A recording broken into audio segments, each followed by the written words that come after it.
19. Then Pilate took Jesus and had him flogged.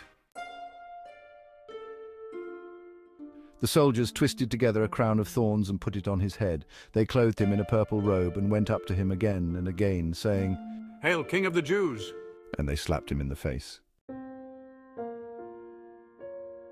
Once more Pilate came out and said to the Jews gathered there, "Look, I am bringing him out to you to let you know that I find no basis for a charge against him."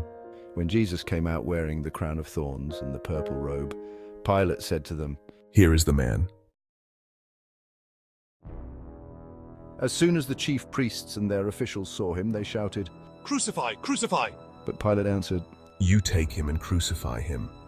As for me, I find no basis for a charge against him. We have a law, and according to that law, he must die because he claimed to be the Son of God. When Pilate heard this, he was even more afraid, and he went back inside the palace. Where do you come from? He asked Jesus, but Jesus gave him no answer. Do you refuse to speak to me? Don't you realize I have power either to free you or to crucify you? Jesus answered, You would have no power over me if it were not given to you from above. Therefore, the one who handed me over to you is guilty of a greater sin.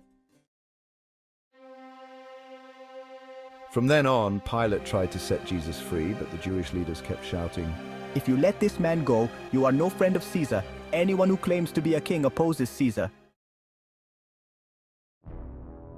When Pilate heard this, he brought Jesus out and sat down on the judge's seat at a place known as the Stone Pavement, which in Aramaic is Gabbatha. It was the day of preparation of the Passover. It was about noon. Here is your king. Pilate said to the Jews, Take him away, crucify him. Shall I crucify your king? We have no king but Caesar. Finally, Pilate handed him over to them to be crucified.